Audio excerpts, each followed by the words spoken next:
name is Bishamon, and I kill zombies. Through the frozen post-apocalyptic wasteland, I seek them out, and they seek me out. And when we meet,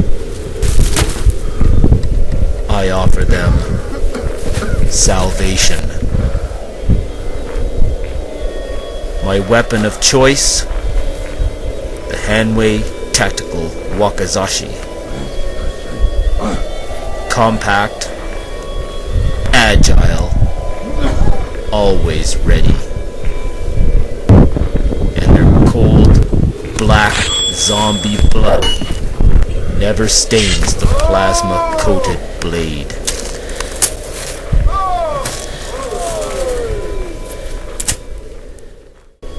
This is the tactical wakizashi from Hanwei.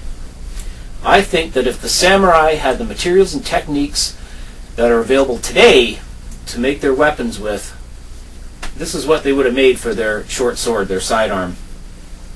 This sword was made to tactical specifications, tactical in today's terms being used in combat or in practical situations, task forces and stuff. Like I say, if the samurai were around today and were required to carry a short sword, this is what they would have, rather than the traditional whack with wood and fibers that, you really wouldn't want to put this in the water.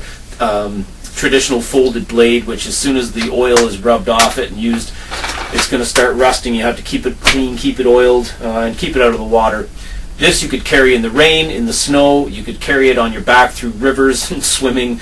You're not going to hurt this sword, and I'll show you why. For starters, the base construction. We have a 5160 steel blade. That's 5160 spring steel.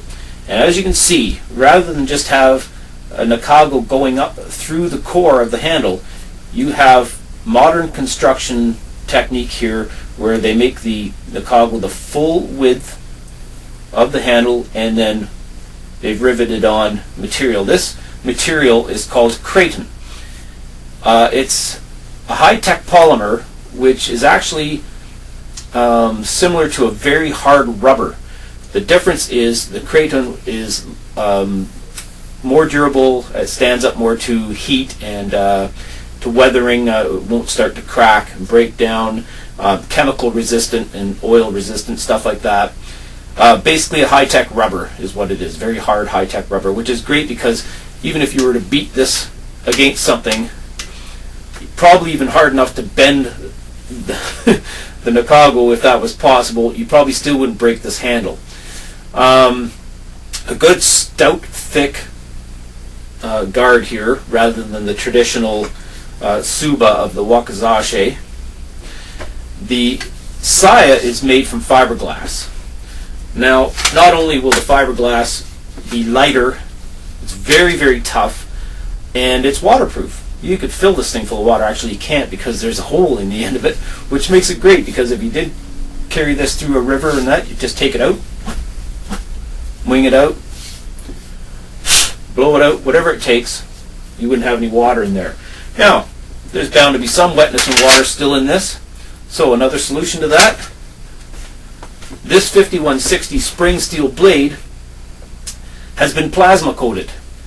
There's several different techniques and materials used in plasma coating. I'm not sure which one Hanwei has employed to do this. There's like an electromagnet kind of thing, then there's a high heat spraying technique. One of them will coat the blade with a good solid bond, and the other technique will actually coat the blade but actually embed itself right into a layer into the surface, bonding it in. These plasma coatings are very, very durable, very hard and strong, and this blade will resist corrosion and rusting. I'm actually going to put some material on it, some water or something on it, and let it set out. I've done that with this other sword, seen how fast it rusts. We're going to see if this rusts. Anyway, this is a very agile, light little wakizashi. It's 1 pound 12 ounces, so just under 2 pounds. It's got a 20-inch blade. I think it's, what did we say, 31 inches overall. Point of balance is somewhere around 2¼ inches. Very lively, light. The great thing about a wok is they're small and light enough that you can use them with one hand. But you can also double up on them and get in some real thrusting with it, some real slicing with it. This is a great little weapon. I think when the inevitable zombie apocalypse comes, you might want to have one of these at your side. This is a great little sword. This one comes to us from Cult of Athena, and they run about just under $120. And also, this paracord here, apparently it's long enough that you could unravel it and actually sling this up over your back, over your shoulder and over your back to carry it. I mean, paracord getting wet isn't going to bother it. It'll just dry out and it's not going to affect it. Very strong. Like I say, tactical weaponry is very cool. This is the first experience I've really had with it and looking into it. I really like it. I actually wish I owned one of these. Unfortunately, this one is going into the very next contest at United Backyard Cutters, and one of our members is going to walk away with this lovely little tactical wakizashi from Hanwei. And stay tuned for another video where I'll give you the details on the contest.